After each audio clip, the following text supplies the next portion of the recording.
لماذا نحتاج إلى تحلية المياه؟ لأن أكثر من 97% من مياه كوكبنا مالحة، والمياه العذبة قليلة جدا وتوجد في الأنهار والبحيرات أو مجمدة في الجليد. لذلك نلجأ لتحلية مياه البحر كمصدر بديل.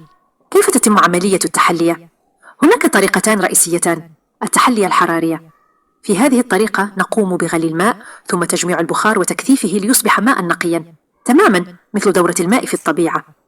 التحلية باستخدام الأغشية. التناضح العكسي: نستخدم مضخة لدفع مياه البحر بقوة عبر غشاء خاص يسمح فقط بمرور جزيئات الماء ويمنع الأملاح من العبور. أي الطريقتين أفضل؟ طريقة التناضح العكسي هي الأكثر استخداما اليوم لأنها أقل استهلاكا للطاقة وأكثر كفاءة.